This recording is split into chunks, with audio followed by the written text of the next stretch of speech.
रडून काही उपयोग नाहीये उमे। मोठा संयम ठेवून मी एकटीच तुझ्याशी बोलते। अजून घरातल्या पुरुषांना सुद्धा काही सांगितले नाहीये, तेव्हा मला मुकाट्याने सारे सांग, नाहीतर नाईलाजाने मला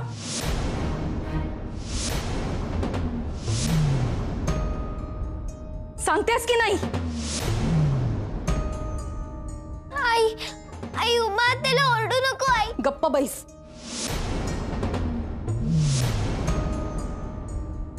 जिथे लाड तिथे लाड।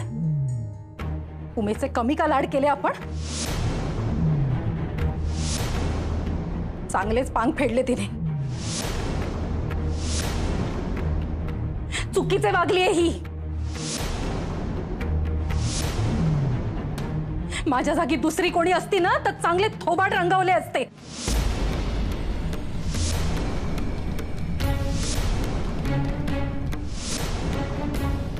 तेव्हा तू गप्प बैस।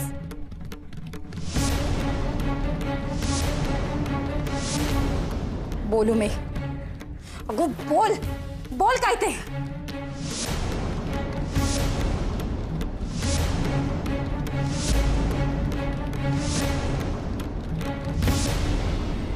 एक विचारू? राग येणार नाही तुला? काय? अगो 6 महिने झाले तुमच्या लग्नाला, पण गोड बातमी दिली नाहीस अजून।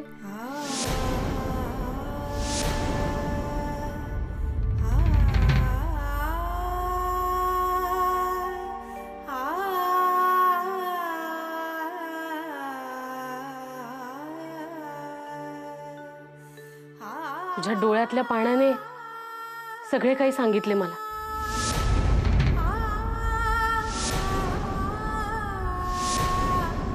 सुभद्रे, ए सुभद्रे, सुभद्रे। हा माणूस काही मला शांतपणाच देत नाही। मी वाट बघते याच्या मरणाची आणि हा दिवसेंदिवस तरुण होत चाललाय। खवीस।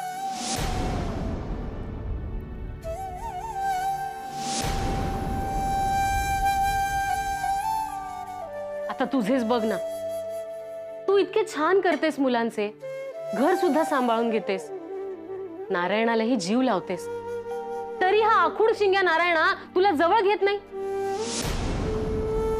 सुभद्रे, नुसता आवाज ऐकला ना तरी तिडीक जाते डोक्यात। मी याला विष देऊन मारून टाकू का ग? मदत करशील का मला? हो का? नाही म्हणजे विषय संपून जाईल एकदाचा। हा मला सांगत होता नर्मदेला विष दे म्हणून। म्हणावे तुलाच विष देऊ, थांब जरा। हो काकू, काय बोलताय तुम्ही?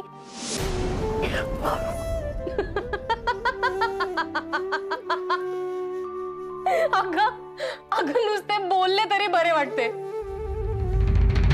त्यांना तर द्रष्टाचे जाऊ दे, पण नारायणाशी मी बोलते, तेवढा अधिकार आहे माझा। सुभद्रे, आले आले।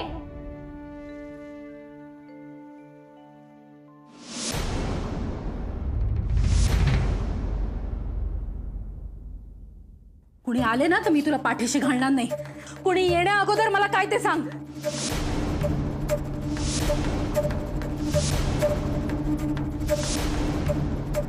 अगो बोल। हो, मी चोरले दागिने।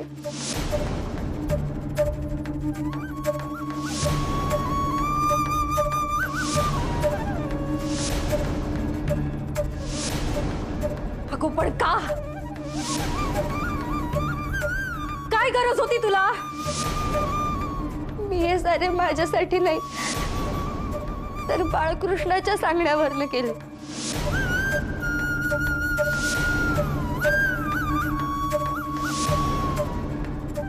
बाळकृष्ण? कोण बाळकृष्ण? बाळकृष्ण अभ्यंकर। म्हणजे तो क्रांतिकारक? परचुऱ्यांकडे गोऱ्या साहेबांपासून लपून बसला होता तो? हो,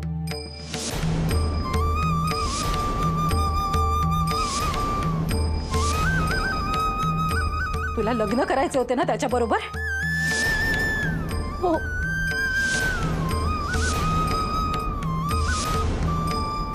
पण त्याचा इथे काय संबंध? तो माधव खरे या नावाने आमच्याच घरी राहत होता, आचारी म्हणून. काय?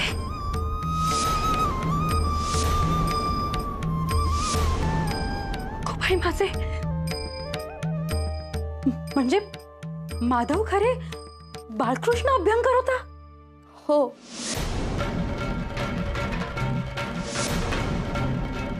बयोला आणि सदाला माहित होते हे.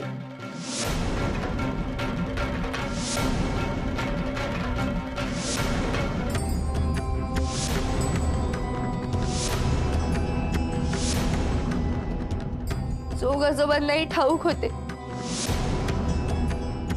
आम्ही निघून जाणार होतो इथनं, पण त्यांनी आम्हाला जाऊ नाही दिले. त्यांची इच्छा होती आम्ही इथेच राहावे. खूप आई माझे, परमेश्वरा, अरे काय ऐकते मी हे?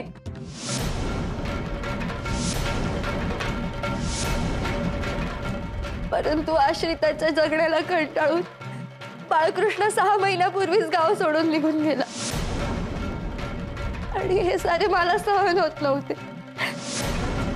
अहो ऐका माझे, अहो मी नाही हो जगू शकत तुमच्याशिवाय. मी असे नाही जगू शकत चोरटेपणाने आश्रितासारखी. उमा मी स्वयंपाकी नाहीये. अगं मी तुझ्यासाठी जोग आजोबांसाठी खूप मुरड घातली मनास, पण सारे आयुष्य मी असं नाही काढू शकत. अगं मला माझी क्रांतीची कामे करता येत नाही. माझा निर्णय झालाय, मला इथून निघावे लागेल. अहो ऐका ना, अहो मी पाया पडते तुमच्या. उमा अंत पाहू नकोस माझा. अहो नका ना माझे. उमा मी अधून मधून तुला भेटायला येईन. जोग आजोबा खूप चांगले आहेत, ते तुझी काळजी घेतील. तू इथे सुखरूप राहशील, पण मला इथे थांबता येणार नाही. अहो पण ऐका, मी तुला शेवटचे विचारतो, तू येणार आहेस का माझ्या बरोबर? अहो अहो ज्यांनी आपल्याला एवढे समजून घेतले, आपल्याला इतका आधार दिला, आणि तुम्हीही ते मान्य केलं ना, त्या जोगाजोबांना या वयात एकटं कसं सोडू मी? मग तू राह इथेच, पण मला अडवू नकोस. मी निघतोय. अहो असं करू नका, अहो जाऊ नका ना. अहो ऐका, अहो ऐका मला. अहो दरवाजा उघडा ना, नका ना मला. अहो नका, तिला सोडून जाऊ मला. अहो नका जाऊ, दार उघडा.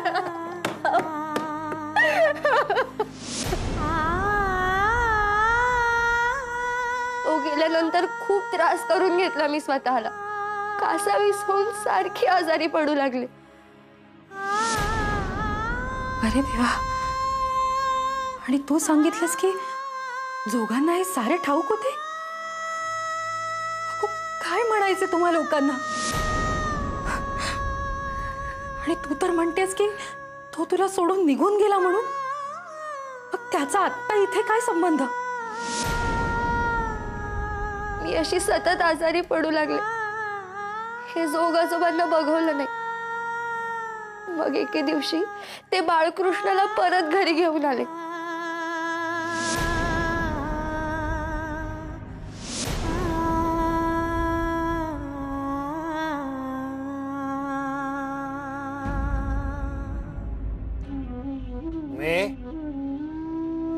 पाहिलंस का कोण आलंय ते?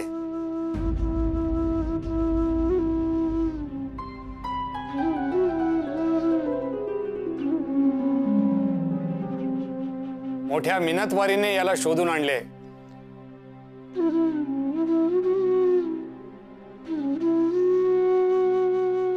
विनंती केलीये, तू गेल्यापासून उमा आजारी पडतेय.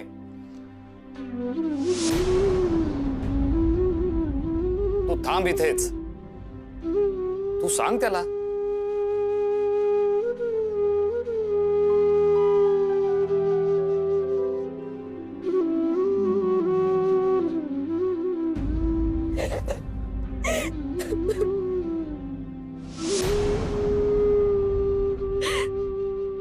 तुम्ही तुम्ही बोला, मी आलोच. किती वाट बघितली मी तुमची.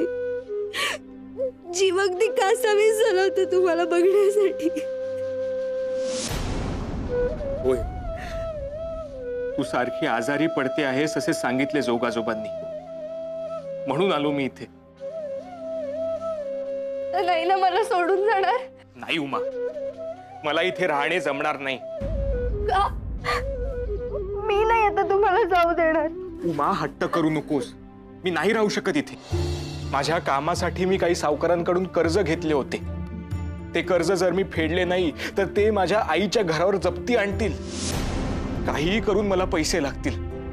अहो मग आपण जोगाजोबांना सांगूया ना, ते देतील ना पैसे. येताना वाटेत मी विचारले त्यांना, मग पण ते नाही म्हणाले.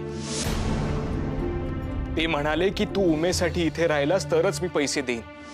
अहो अहो मग राहा ना, काय अडचण आहे? अहो तुमचंही काम होईल आणि माझ्याही जीवाला शांती मिळेल. नाही उमा, माझी खूप कामे आहेत. तुला जर माझ्याशिवाय राहता येत नसेल तर तुला माझ्या बरोबर यावे लागेल. मी घेऊन जाईन तुला. येशील?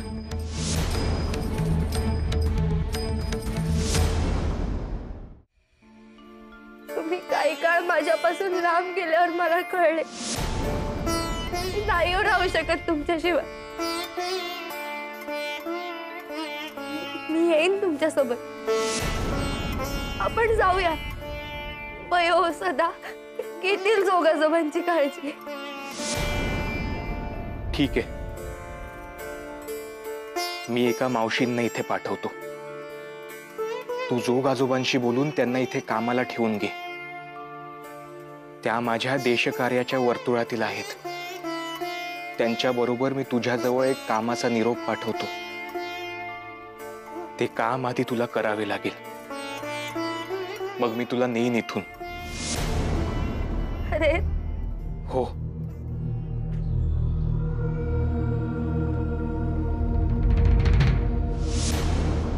त्यांनी सांगितल्याप्रमाणे मावशी आल्या. त्या कामात अगदी उत्कृष्ट होत्या, म्हणून जोग आजोबांनी लगेच त्यांना ठेवून घेतले. मग मावशींनी आणि बाळकृष्णांनी मला सांगितलं की गावातल्या बायकांचे आणि देवीचे दागिने यायचेत म्हणून. वाह, केवढे ते उदात्त कार्य. बोल, पुढे बोल. मी आकडी आल्याचं फक्त नाटक करायचे, म्हणजे सगळे मला सांभाळण्यात गुंततील. मग तेवढ्या वेळात बाळकृष्ण आणि त्याचे काही साथीदार देवीचे तर मावशी घराघरातील दागिने न्यायचे. याला दागिने नेणे नाही म्हणत उमे, याला दरोडा म्हणतात, चोरी म्हणतात याला. माझ्या बाळकृष्णाला चोर म्हणू नका, तो क्रांती. तो शब्द उच्चारण्याची लायकी नाहीये तुमची. लोकांची हाय घेऊन कसली क्रांती करताय? बोल, पुढे बोल.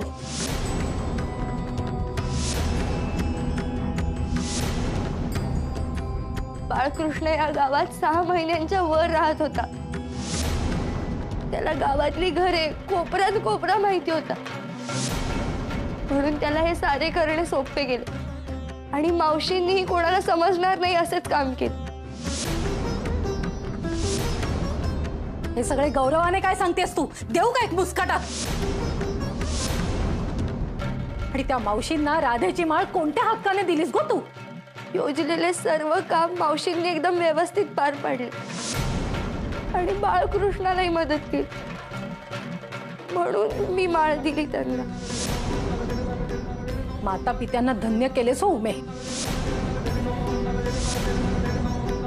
पितर तर पुष्पवृष्टीच करत असतील स्वर्गातून. असे हात शिवशिवतात ना माझे तुला झोडपून काढण्यासाठी. माझा संयम सुटण्या अगोदर मला सांग, दागिने कुठेत? कुठे दागिने? सांगते.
उमा, झाले व्यवस्थित काम.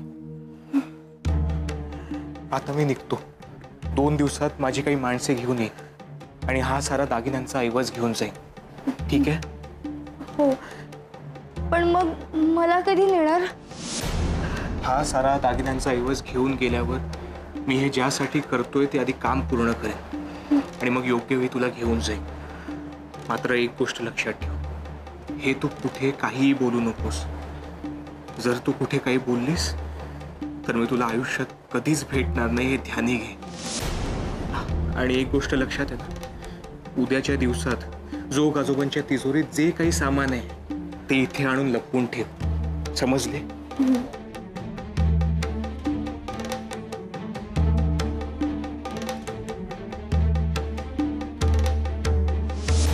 चल माझ्या बरोबर.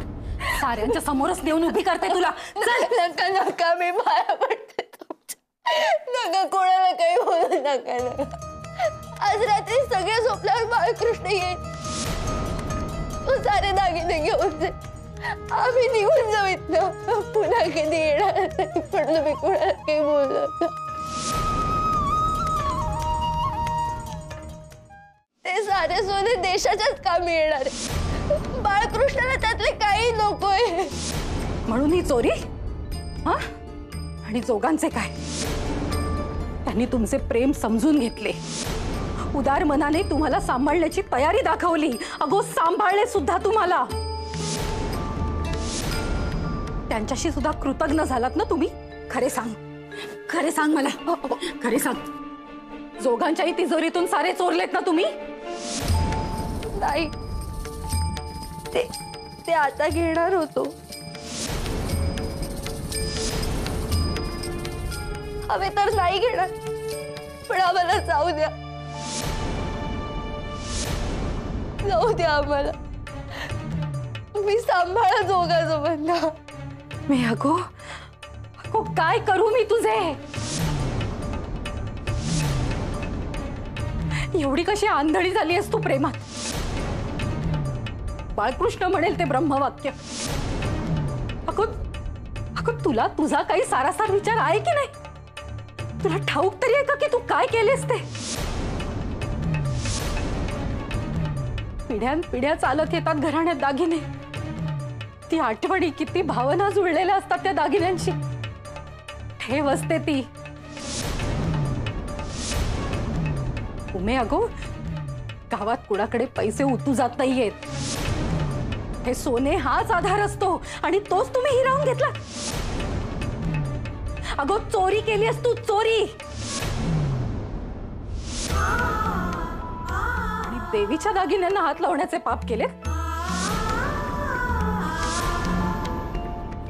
नाही, या साऱ्याचा निवाडा मी एकटे नाही करू शकत आणि यांना विश्वासात घेतल्याशिवाय ते करणे योग्य सुद्धा नाही.